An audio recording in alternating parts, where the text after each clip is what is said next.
We do thank you for watching TSTV.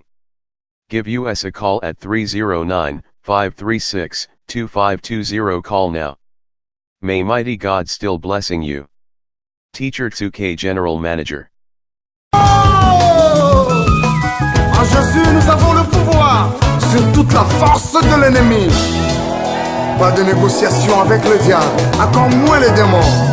Tango ekoki elombe atelemi banguna na ngai nyonso balati confusion posala bango ezalaka nde ngai nalimwa bizoli na ngai esalaka nde feti na bango batielaki ngai mitambo na nzela mponga na kweya lelo mache baluki arbitraza na ngambo na biso Kama mfalme na kama na kupenda na wewe ukoisa wewe wapi za visa vya familia kuponya familia wewe wapi kutoka ngai wewe wapi kutoka na ngai wewe wapi sana kete daima sana fate wewe wapi sana kete daima fate sampe na kama na kupika yako na kupenda yako wewe kita na kupenda yako wewe kita na buzana yako kuyaona epika kuyaona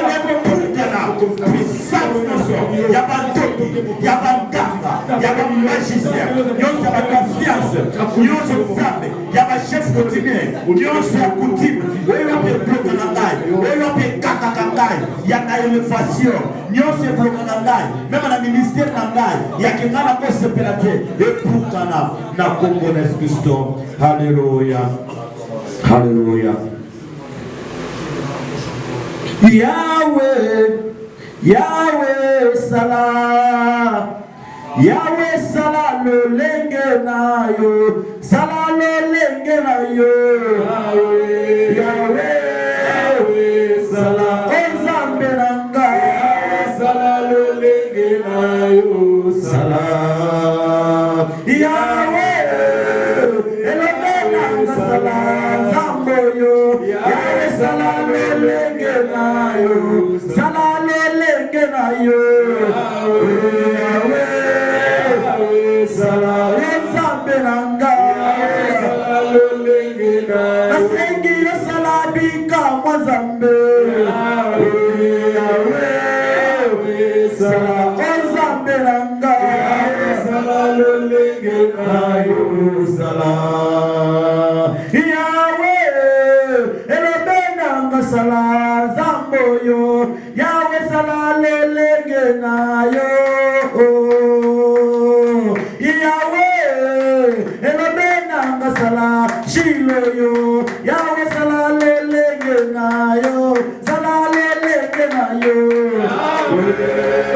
Yahweh salah Nzambe nanga salah lelenge nayo nasengi mikoba babo Nzambe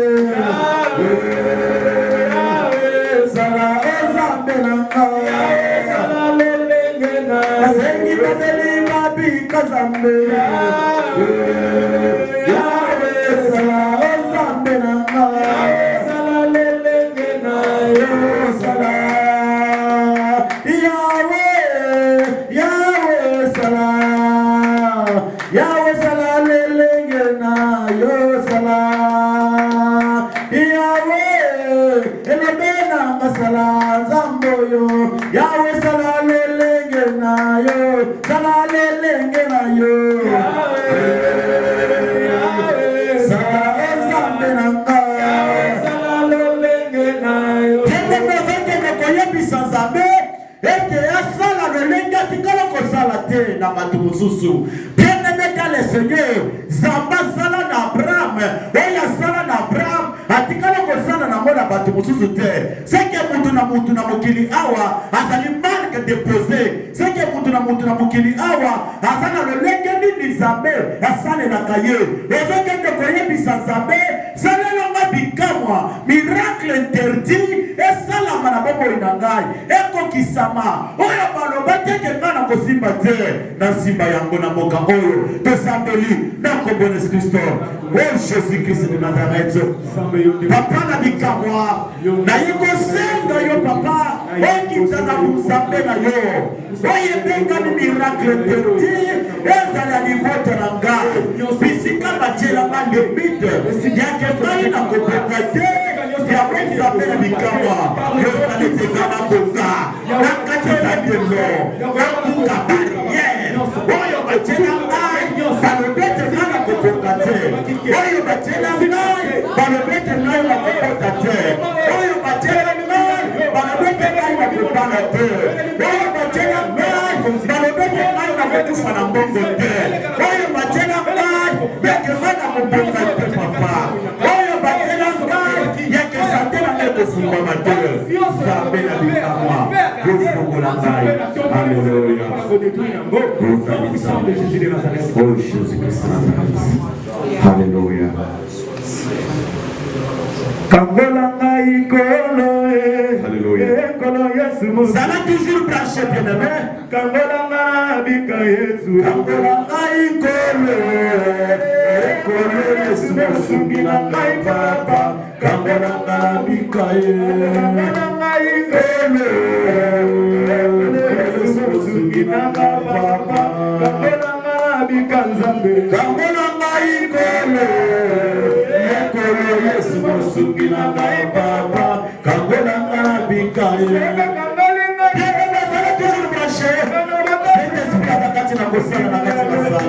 Hallelujah. Kambolanga ikolo ekolo Yesu musungina ngai papa kambolanga bika oh Jésus Hallelujah. Oh Yesu limia lokuta kambolanga ikolo ekolo Yesu musungina ngai papa kambolanga bika Lola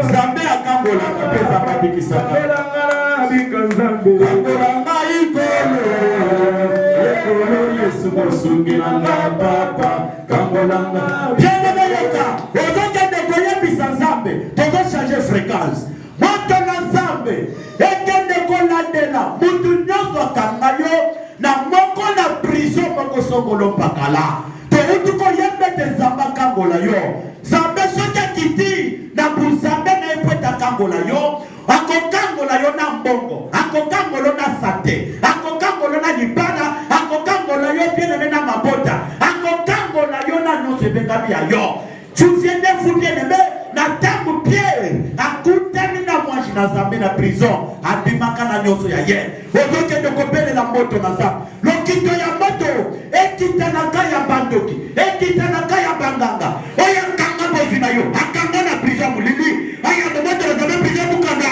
tozambeli na komoro Kristo moto na Nzambe moto na Nzambe moto na Nzambe moto na Nzambe na bikao ekita na prison mulili moto na Nzambe kita na prison mulili moto na Nzambe kita na prison mulili epasa prison mulili epasa prison bandoki bisika bakandanga bisika bakandanga ya na bonda ke bisika bakandanga ya na Nzambe moto na Nzambe moto na Nzambe moto na Nzambe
Pendant la première partie où il y a intercession, tu as dit ce qu'on a dit, tu as la course à montrer. Tu as ça bien à comprendre. Merci Seigneur. Merci pour la première partie au salut du Bissot. Aussi, la merci. Zélé Fouane. Regardez bien, même à partir, il y a l'idée, il y a prédication. Merci pour le camarade. Merci pour le camarade ici. Le camarade à David. La carte de la Zamba. Oui, il y a tout avec qui comme esclave. Il y a les peuples là, il y a beaucoup de mais c'est pas là. Mais il y a des bishops et les noms. Dans la base, il y a dans la bénédiction pour la merci. Merci Seigneur. Tiki Tao Nasaro Bolayo. Tiki Tao la mission de Susmazela le Balayo. Téléménon si on a un Satan et distraction. Nous si on montre beaucoup de amagadis comme Malibanda. Présence à Satan, Lucifer le diable. Te paye gagnant de Bisicamol. Yo le bien de Bisika madame à mon avis c'est Nati et pesa le biso. Bisika nous se pesa le biso. Saint-Esprit nous a la carte na usala na kombonesh. Amen. Amen. Tu bénis mon beaucoup ya bien. Bénis la Yesu mon beaucoup ya bien. Amen amen. Nous allons zapper. Et ça a tellement tombé là qui dimanche passé. Je pense que, et cause à la deux dimanches, je pense au tombé là qui a mot. Na été ce que ça trop deux dimanches. Et ça terminé parce que les autres quand on a thème beaucoup très capital. Je pense que tellement on a coupé sur les lots et que sungo makasi. Na kose ko na bokebi makasi au pesa na matoi. Au kobi mana un plus quand na bon moyen yo. Et ça terminé. Oui, maman. Attention, le diable charge des stratégies dans nos vies. Ok, et ça dit attention, le diable change des stratégies dans nos vies. Amen, amen. Quand il n'a pas dit attention, le diable change des stratégies dans nos vies. Et ça n'a pas point moko topé ça qui quelques points. Et ça n'a pas point nini.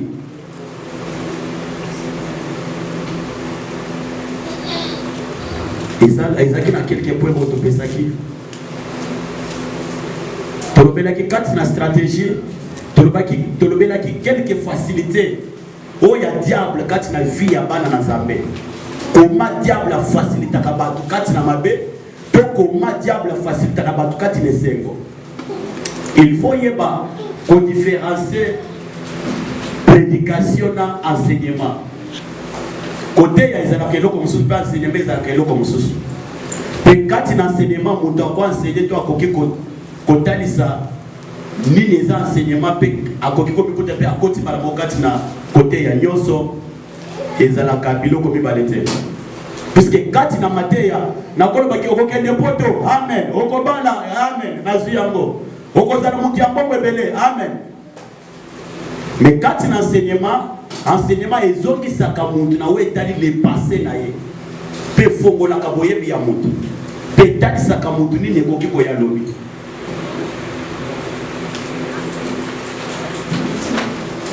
Nani a komaki amba ko talisa biso kelki facilité. Première facilité zakini.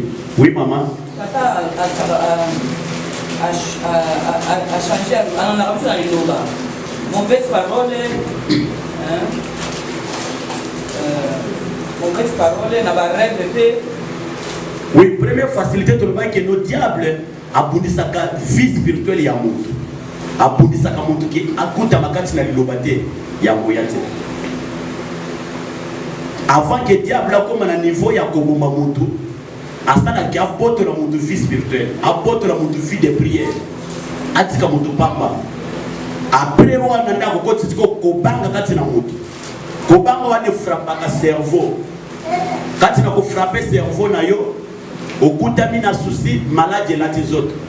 Kati na malade ko elati tizoto suka suko sali okeyo kufu. Diable aboma kabatu mbala mokote. Ba o bakuta makana kufa ya mpwasa. Bazalaka pena moko na basi oyo bazalaka des fois kati na kozwa déjà okomona mususu asalala alota bato bakufa okomona des fois mususu asa kutama des fois na nzela na accident moko ya mabe oli atake no asosola ke no accident on alinga kina sala et okwa ki komemanga na kufa qu'est-ce que je peux faire pour que no ekomela ngaite na skota jeune tona luka basai na zambe na sala maboko na bafranda ko ete mabe wana ezala musikana ngata est-ce que ezala musikana ngata okomona des fois diable akukutanisa muntu ana kati na distraction abosani oyo ye asa monaki deuxième facilité ezalaki nini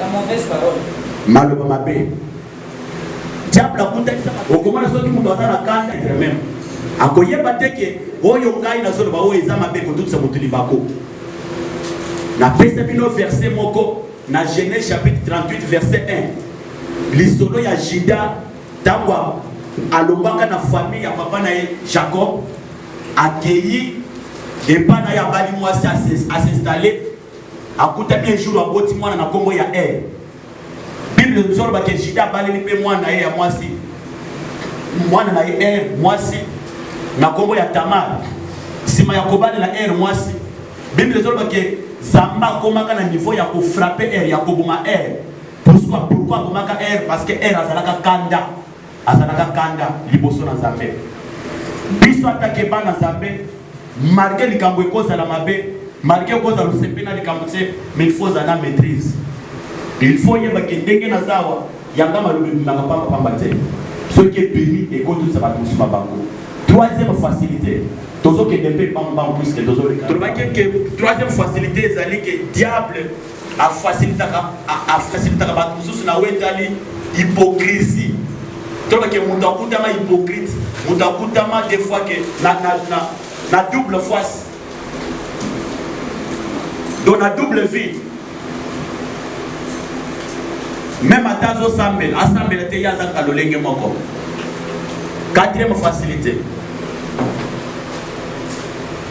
quatrième facilité zande ya bandoto mabe je pense que ouais maman a lobaki le diable a facilité ba te vele kati na bandoto mabe toba ke okutami mwana Nzambe motikala ko lota ndoto malamu te okutami mwana Nzambe otikala même ata kokuta le jour bona moi je na Nzambe na sa pongite jamais bandoto les akaka na kati ya zamba ozo nager ozo ya na sa pongi to otikala ko lota ndoto kanga te donc kutama kati na facilité ya diable oye ke zamba facilité yo na wetali makambo malamu mais yo kutama kati na facilité ya makambo ya diable. Cinquième facilité. Manque de réussite. Manque de réussite. Tout le monde qui est dans la belé, diable a facilité bango na kolater, ko perdre. Donc ya dikala na ko stabiliser vite, atikala te kati na ko banda pe a réussite. Sixième facilité.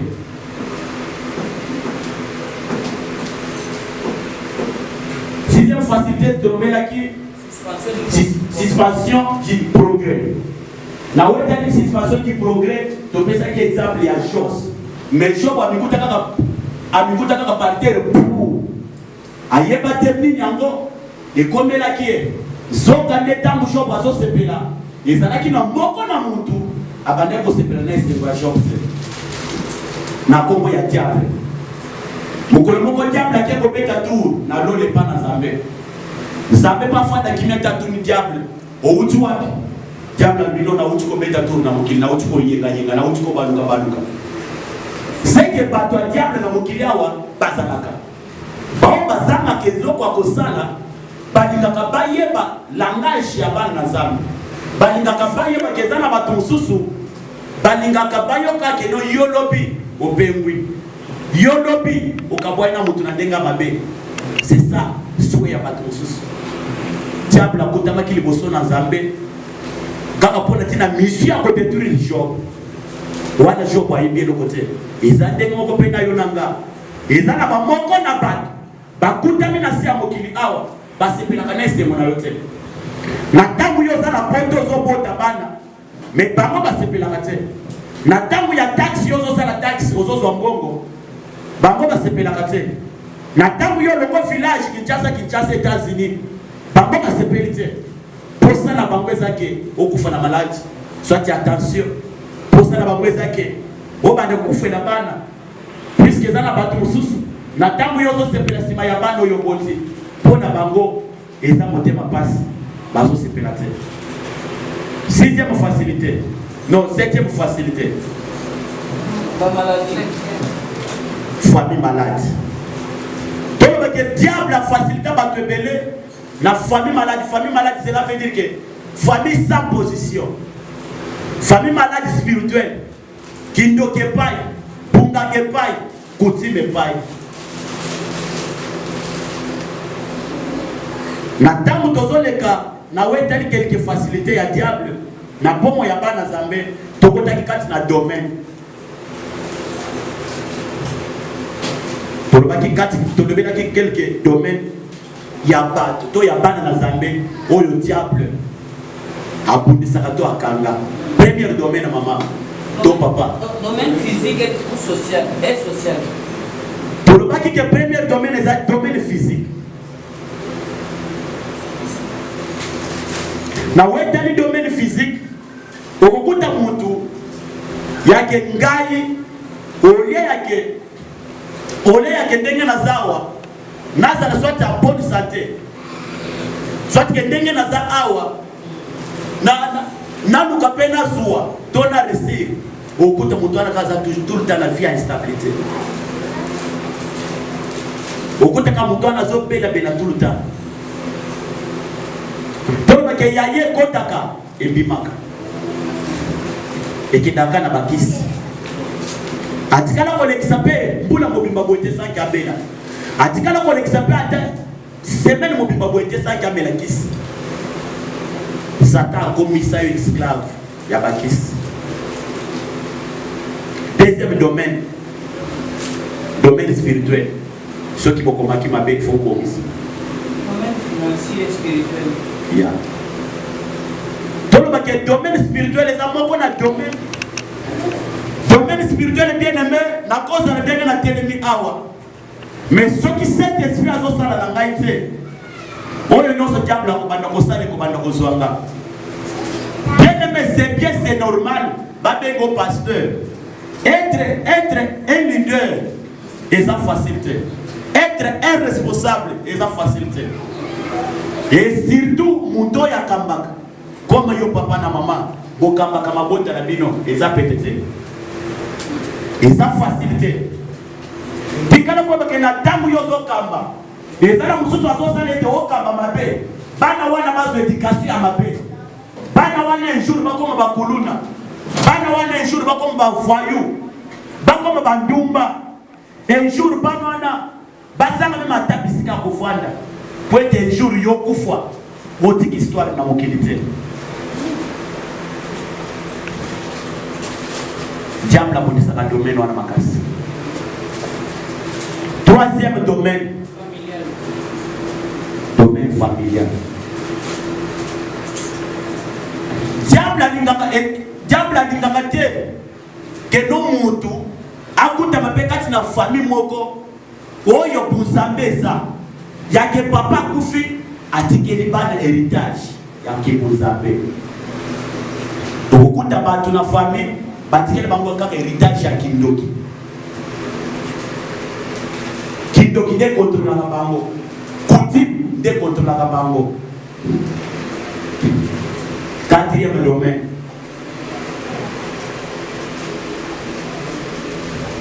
Domaine émotionnel. Okukuta muntu nasi ya mokili.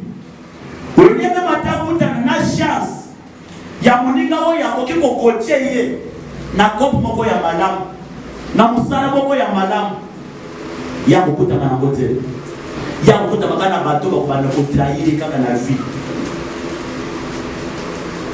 eza normalité tena metikala kwa bake soki na vie okuta makaka na bato mabe okuta makana bato bapesa ko conseil ya malonga te oza muti ya vie mukuse oza muti ya vie mulaite. Il faut cela comprendre que vous avez combattu spirituellement et physiquement. Sixième domaine. domaine relationnel. Okokuta mutu ke relation na ye na bato ezalaka malamu te. Toyeba ke mutu alikambaka na lolenge na ye ya kibumutu. Ayokaka conseil te.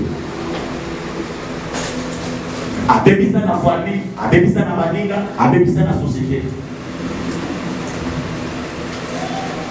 Septième domaine, domaine futur. Domaine futur, les appels beaucoup na domaine beaucoup bien aimé diable. Abundisa kavo makasi. Pour que na ndenge na koza na agenda na nga awo. Na kokoma oyo ekoki koyena nga lobi. Donc na koki kokoma oyo nga na kolinga kosala lobi. Que faire? Il faut abundisa ngo. Il faut sala ke oyo ngai na koki kozwa po ete sunganga na perdre ngo na makambo mususu. Amen amen. Amen amen. Amen amen. Pikala kwa bangesoko kundami. Yake diable abundisa ka domaine futur na yo. Eza passe. Okukuta majozoko na ozonuna. No kotikana ko sepela te. Vie ya passe. Et ça n'a pas été comme monter ma bébé. Je pense qu'il n'a pas été même dimanche passé. Biso attaqué par Nazambé. Tout ça là. Tout ça biso nous banda et ça m'a mis. Il faut tout ça de là. Pour la tina ya lelo. Thème tout ça banda nango to bandi siko mateya. Thème la biso ezali que la délivrance du cercle satanique. La délivrance du cercle satanique. Bien-aimé, tikala kwa bake soko sambelaka. O tikala ko zwa délivrance te. O tikala ko kango na mate. Na wetali cercle ya Satan te, na cercle ya diable te, na wetali cercle ya Lucifer te. Ata ozana milliard na banque. Okokufa ikotikala. Okotikala ko sepela na ngote. Cercle ya diable. Ekokanaka ndenge moko na cercle ya famille. Puisque dans la famille mususu batela biso ndelo ya kengana ko kende au-delà te. Eza na ba famille mususu soki ngali na bali il faut na fanda kaka na ndako ya na lopango ya famille wana. Il faut na tonga pe ya ngai ndako ya mazaza na kwe. Ba famille ya bongo ezalaka. Okukuta na famille ya babatu nyonso bango nyonso bazalaka na musala moko. Soki naza mutu nasala ka diama papa azosala ka diama biso nyonso ka bato ya diama. Soki papa nanga za poussière biso nyonso ka ba poussière. Soki papa nanga za mukati bilanga biso nyonso ka bakati bilanga. Soki papa nanga za soda biso nyonso ka bato ba soda. Non. Tanga Bible. Na tangu Jacob aboti bana mwana na mwana azalaki na musala na ya salaka. Bien-aimé, Satan abundisaka lobi ya mutu makasi. Satan abundisaka lobi ya mutu makasi. Satan kosala ke mwana ya mayele ye moya ke de musike zate. Akutama na ba complication makasi na vie. Yaba ndoko tourner kaka esika moko. Yaba ndoko kutama kana ba problème. Onyo si azo sala bande kone bazo sepela mote. Bande kone bazo ineka. Eza pe na bana mususu bakola pe bongo. Okomona mwana kola papa na bango alingaka ete to mama na bango alingaka ete. Okomona mama tout le temps dans le Seigneur. Il faut que ça me pointe au kango na cercle ya diable. Pona tina wete ni cercle ya diable. Na kopeso quelques points, to quelques signes. Oyo wapi diable asala kete mutu oyo akutami na signe oyo azakati na cercle ya diable. Mais avant que na peso quelques signes, tozotanga moko na verset ya Bible. Genèse chapitre 37 verset 3. Genèse ezolo belebiso lisolo ya Joseph.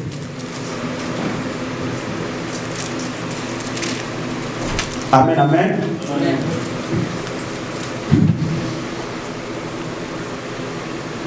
Bakoko sunga biso na lecture eza na mutu aza na Bible ya Scofield ou Thomson.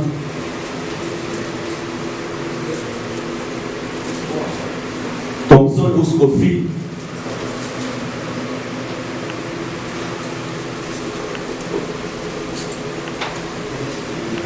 Totelemi Nicolo et la première verset.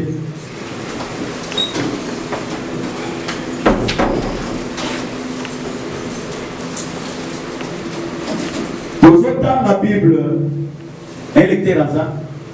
Ah, papa dit c'est pour la Bible. La Bible est dans la Bible est anglais. Ah, les lots comprennent l'anglais.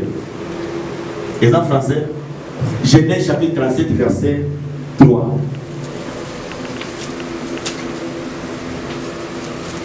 Genèse chapitre 37, verset 3 nous dit ceci. On dit au nom de Jésus. Papa de commencer, il faut qu'on l'amène les Bible. Genèse 37, verset 3 nous dit ceci. On dit au nom du Seigneur. Amen. Israël.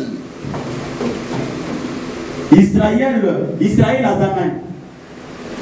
Israël Azanan. Il faut différencier enseignement et prédication.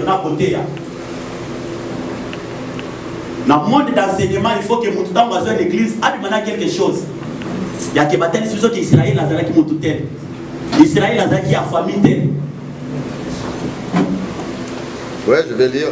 Israël qui a Jacob. Israël qui a famille. Il y a famille Abraham. Jacob a sa descendance.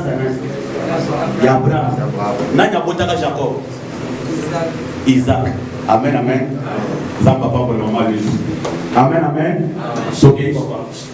Israël aimait Joseph plus que tous les autres fils. Israël a Joseph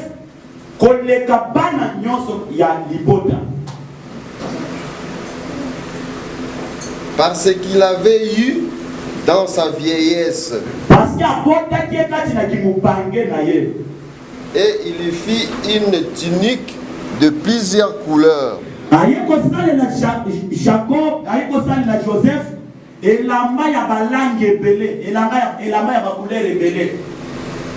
Ses frères virent que leur père l'aimait plus que eux tous.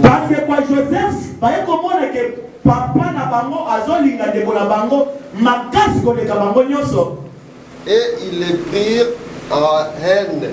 Il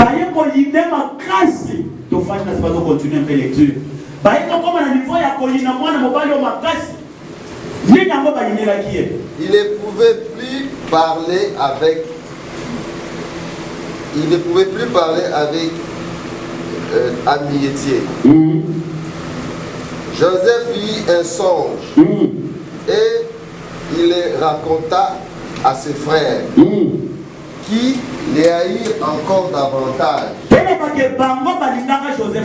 Mais chaque fois Joseph a d'autres azo raconter bango azo betela bango bien aimé landa lisolo bien au cause de l'otanga ka version yo bien ou bien basiba teya yo yango ngape na côté ya yo pe yango donc comprendre makambo beleka na verset oyo. Il leur dit écoutez donc ce songe que j'ai eu. Joseph a fait ça bango boyoka ndoto oyo ngai na loti. Nous étions allés de gerbes au milieu des champs, et voici ma gerbe s'éleva et se tint debout, et vos verges entourèrent et se prosternèrent devant elle. Ses frères lui dirent, est-ce que tu régneras sur nous? Directement, elle a rencontré mon doto ya lotaki. Ya ke botala tokendaki bilanga tokutami na bilanga ndoto na moni tokutami na bamatiti ya ke na moni ke yangai matiti biboke na matiti ya hotelema mais ya bino biboke maboke ya matiti zani ya kolala so bango directement bazo misile prophétie c'est que yo ko rien ni kolona biso c'est que yo ko konza biso bien même to fadi ya diable ayebi ke non na 2020 yo ko za déjà so binda na mboko yo. Que faire avec sa musala? Oyo so ça il a projet wa. Diable a bien en 2025 maman na yo akozala déjà kati na mboko na papa na yo. Que faire? A compliqué vino abwa kilo maladie au kufa l'âge. Diable a yebi ke ndengo za ao.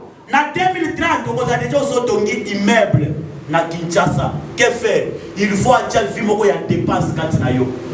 Satan ayeba ka venir ya mutu na mutu bien aimé dans le Seigneur. Satan soki akutama kati na kobundisa mabota ya batebele po ayebi ke kati na libumu ya mutu nde bana oyo bakosepelisa lobi bautaka loba mena bien. Soko tali Abraham abundisa makasi na kobota, c'est parce que diable ayebaki ete kati na Abraham Isaac azalaka, pe kati na Isaac Jacob azalaka, pe kati na Jacob Joseph azalaka. Bien aimé dans le Seigneur, soki toyaka na église toyebaka oyo kosalemela biso lobi te ekozala pasi makasi, ekozala pasi makasi. Par exemple, c'est la déco prophétie, il y a lobby, mais il y a d'autres sociétés. Continue Bible. Est-ce que tu nous gouverneras? C'est que yoko concebiso, kozala mo concebiso, bazolo banyon se bakolo. Et il est à ir encore davantage. Elle ba yoki ndoto na ba yinde lisusu makasi. À cause de son songe et à cause de ses paroles. À cause de bandoto na yepena maloba wa ezo makati na munoko na ye, maloba ya mutuya. Bien aimé mwana na zamba zalaka na maloba ya mutuya loba mena bien. Amen. Pendengo zao, il faut tambola kana assurance. Ya kesoko la keli ndoki mabe akosali akola kama mabe. Po yebika ke prière na sali lelo bato baloka kanga basali bakufi. Muto yomoni pasteur na zolo ba église na bino ko mikaka kindoki moto. C'est que yemo ko pasteur wana za ndoki. Asa kote na science. Diable balingaka yete diable balingaka yekaka. Nani asa sepela na liwa. Asate. Mais comment yo sepela na liwa te bo sepela ka na satan. Oh, Zambé a l'éloignement comment Zambé a bolingo. Jamais. Pourquoi déganer la lola? C'est Kaza Moutumabe. Joseph a vu son doto Moussous.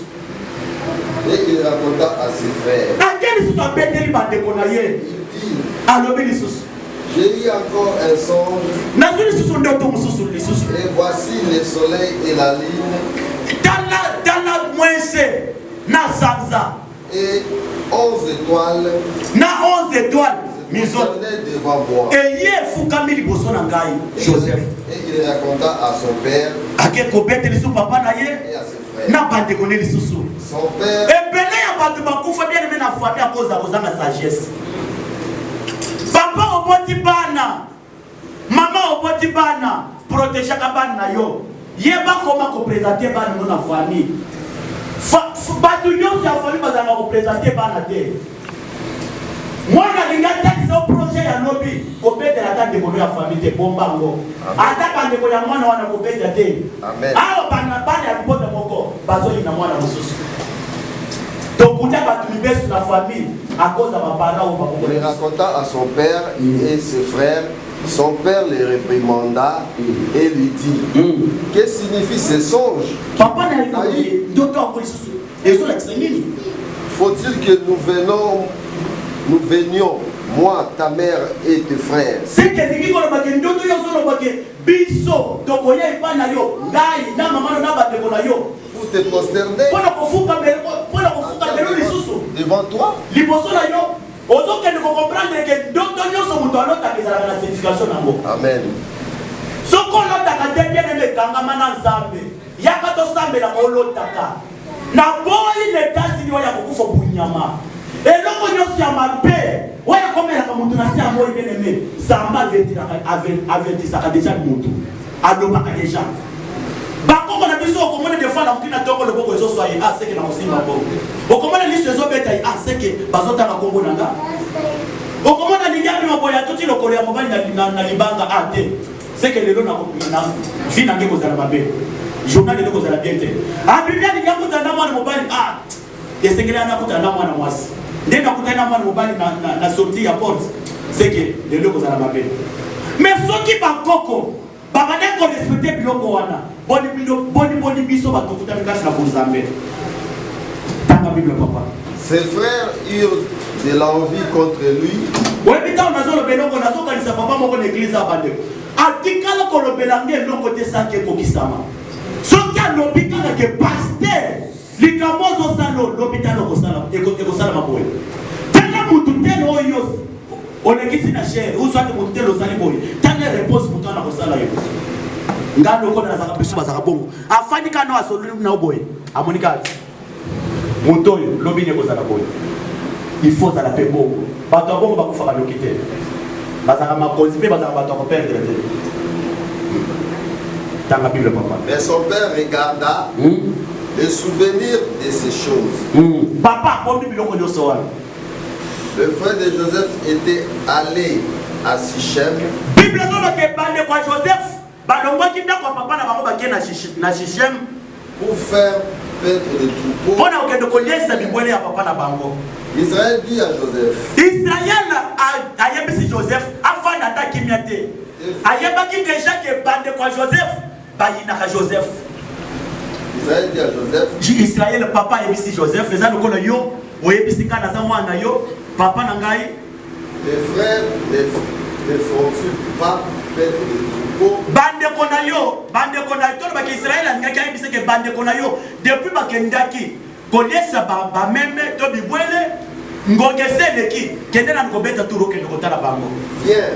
Je vais t'envoyer vers eux. Et il répondit. Joseph ayanoli. Et voici Israël. Ngayo yo papa Israël. Va. Kende. Je te prie. Voici tes frères sont en bonne santé. Kende na bondeli otala soki bande kono baza bonne santé. Tolo ba kende depuis ba kende ki bazongi te pe ba bengi te nde papa lobi kende otala bango kadeti na ngai. Mwana kende isengo nyonso. Saka yeba ke ndenge naza mabe ko kende okomelanga. Et si le troupeau est en bon état, il envoya ainsi. Joseph a kende ki peta zonga. Bien-aimé, ezala partout. Ba kende ba voyage. Pote ba kende koluka, mais bazonga bibembe. Na ba famille na biso. Ezala partout. Ba ya poto pona koluka ko réussir, mais ba ya poto pona ko échouer. À cause ya nini? À cause ya musisa fondement. Fondement ezali neza famille na ya bimela. Ezana ba famille makamwe fonda, on dirait poto na se ya mai. Soko boye ba ke poto ezana se ya mai oyo, il faut que tu le kolo. Des fois le kolo kangama, ça pas que tikali. Il y a des familles comme ça. Si tu as un ami sur mon limoté, vous voyez que les familles n'ont pas de la fête. La noyoka. Comment on peut faire la famille pour eux? Ok, papa. Le voyait ici de la vallée de Hébron. Et Joseph alla à Sichem. Un homme le raconta comme il a eu. Joseph a été à Sichem, a coûté un mouton pour la carte nazela. Le questionnant à 10 ans. Les cherches-tu? Joseph Ayanoli. Je cherche mes frères. Moi, je te prie. Pardon. Il faut faire rien. Et l'homme. Ils sont partis ici car je les ai entendus dire allons à Dothan. Joseph alla après ses frères et il les trouva à Dothan. Ils les virent de loin. Natangu Joseph a eu la formation à Bisikal Bandekone Bazalaki. Natangu Bandeko Mamoni Joseph na Musika. Et avant, il fut près d'eux. Ils complotèrent de la faire mourir. Directement, dans Mamoni Joseph na Musika Bayokani. Basali complot sur place. Na Musika Bayokani qui n'est pas bon maïe. Il s'est dit. Et ça n'a pas tout dans mon kilia ou à bien aimé. Basali la famille d'auto ya Libanda. Pour ça, n'a pas besoin de la carte qui va y au côté ma belle. Basalaka. Okokuta manana fête. On est naïe. Aye nanda kuno pa aliye fufu. Malinga kayote. Yo lobi I. Yake kuna lobi A. Batumape. Basala mukiliao. Batumape basana ba église. Batumape basana ba famille. Batumape basakati na ba pasteur. Batumape basakati na basali na Nzambe. Batumape basana ba société. Batumape basalaka. Comme on est pasteur, on peut combo de grâce et mais on a des moutons, ça n'a pas bien de oh yote ya kapona ye, et ça la condé on est à la condire Wambe Takaye, on t'a qui mal à l'aise. T'as ma Bible, papa. Il se dire les uns à l'autre. Voici le faiseur des songes.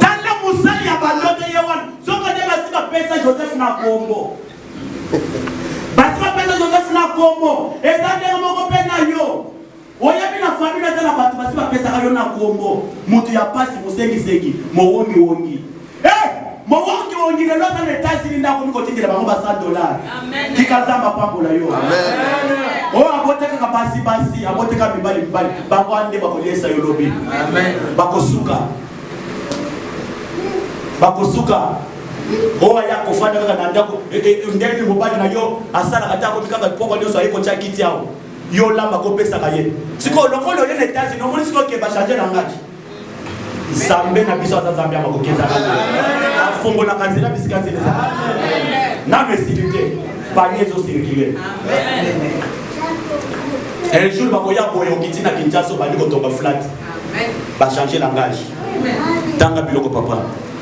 Voici le faiseur des songes qui arrive. Tanga musali abandoto soya.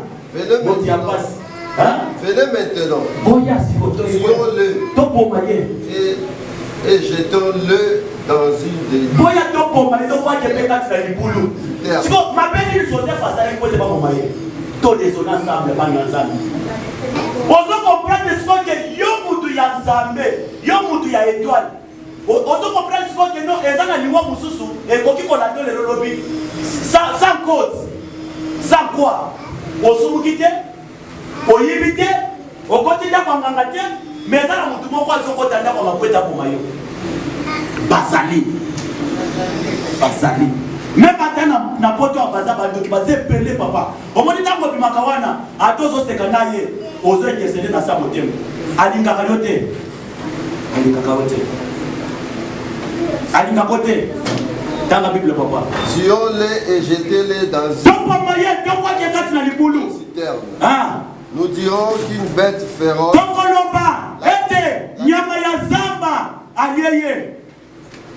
Et nous verrons ce que deviendront.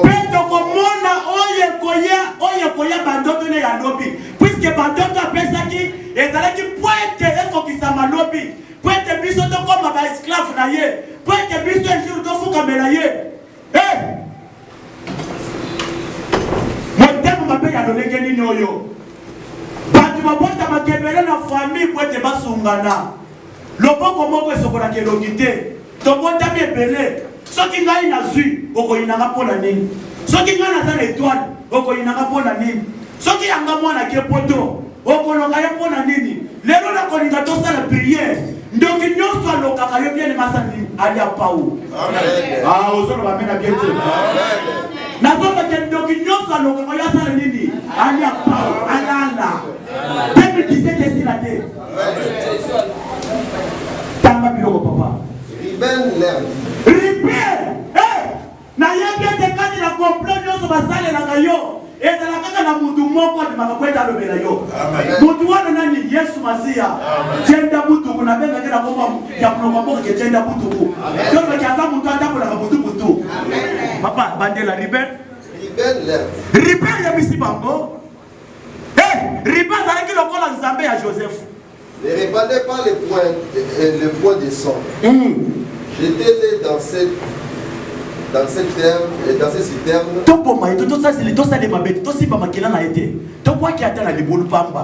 est au désert. Et ne mettez pas la main sur lui. Il avait des desseins de délivrer de leurs mains pour le faire retourner vers son père. Lorsque Joseph fut arrivé auprès de ses frères, ils les déplièrent.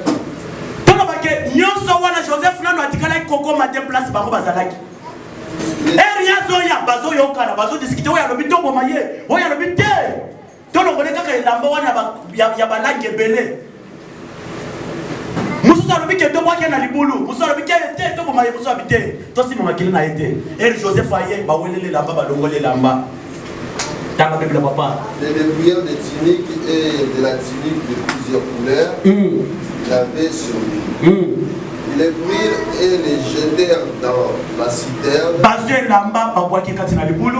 Ces citernes étaient vides. Il n'y avait point d'eau. Ils s'assirent ensuite pour manger. Ayant levé les yeux, ils virent une caravane.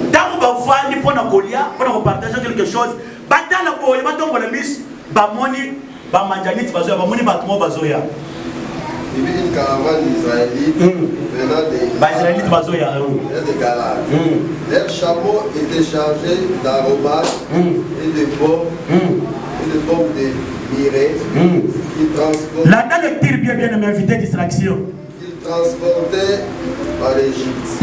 Alors Juda dit à ses frères, que gagnerons-nous à tuer notre frère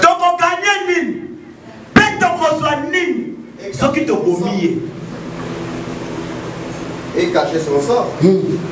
Venez, vendons-les aux Israélites et ne mettons pas la main sur lui.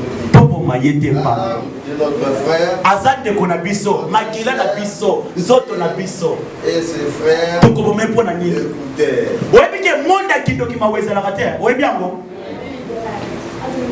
Mona kindoki mawezala te biso pe na monde na Zambe mawapezala te na ndambu na yo prière ezaka ke muntu nyonso alokaka ngasa nini akufa amona bolamu te soki aboti bana ayela bango te soki aloni bilanga bota te soki azokumba mutuka ezala accident batu wali fo sala ka bango tanga Bible papa. Au passage des marchands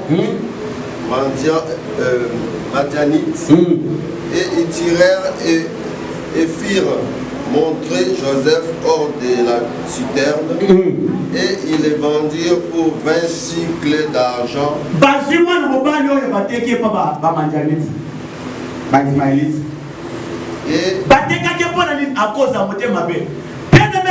C'est pour vous dire que il y a des gens, babotama na ba famille ya bunganga, babotama na famille ya ba chef coutumier, mais bateka bango sans que baye ba ke bateka biso. Awa Joseph bateke na bunzoto, mais ya molimo ayebi na note. Ya molimo eza oyo Nzamba salaka alliance na Abraham, ya keno bana mibali nyonso ya lipote na yo, to na ba descendance na yo. Bako kata magan genge kati na famille na yo. Zoka de alliance wana Joseph nano atikala ki vivre en côté. Il mène revint à la citerne et voici Joseph ne vit plus dans la citerne. Eh ba de kone ba teki riba ya kozoma na libulu atala Joseph azali suki na libulu. Il déchira ses vêtements. Apasoni bilamba gangi aleli. Retourna vers ses frères. Azonye pa ba de konaye. L'enfant n'est plus. Moi nazali sur kati na libulu te. Moi nazali. Et moi où irai-je? Gana okende. Il prit alors la tunique. Ayoko zelamba ya dekonaye. Et ayant tué un boucle. Ayoko zomakanisi ya koboma nyama ton taba. Il plongea la tunique dans. Ayoko zelamba matuka wakati na makila. Et envoyé à leur père. Amemeli papa na ye Jacob. Envoyé des tuniques à son père. Et papa na ye. Voici ce que nous avons trouvé. Parce que même pas Jacob. Tane oyo biso to suit. Reconnais si c'était la tunique. Ozo yembe la moyo. Est-ce que ekoza le lamba ya mwana na yo? Ou non? Ou bien ça ya moté. Jacob. Mais bango ba yebi riba yebi. Keza lamba ya nani? Ya Joseph. Makambo fanda ki na famille ya Jacob. Des années. Mutakobete na Jacob lisolo azati. Il y a des familles. Mbala mususu muto yebi histoire ya famille na bino asa kufwa. Yo tikali kaka lelo fina yeso simbate. Oyebi te na nyangwa te kabino. Ya Joseph ya Jacob asa vivant. Mais batika na kobete lisolo te. Lande siko façon ni Jacob. Ayaka kosala pour être à découvrir. Oh ya mwana na ye. Bisika ni mwana kutamaki. Jacob l'a reconnu et dit, Jacob a reconnaître c'est la tunique de mon fils. Une bête féroce l'a dévoré. Joseph a été mis en pièces. Et il déchira ses vêtements. Il mit un sac sur ses reins. Jacob a sac à sac dans zone. Sac pourquoi? Sac est signe à mawa. Et signe à gêne. Ce qu'on continue dans la Bible. Bible dit que Jacob a quitté. Allah dit nassé. Bible dit que bana yambasi. Bana ne amibali. Na o ya mwasi moko. Bayo badi ko consoler ye. Balobi ke lia sokola. Jacob a boyi dans la Bible papa. Il porta longtemps le deuil de son fils. Jacob a oumeli tango molai bien-aimé. Kati na mawa, pe kati na kolela, kati na matanga ya mwana oyaye Jacob, ya mwana oyaye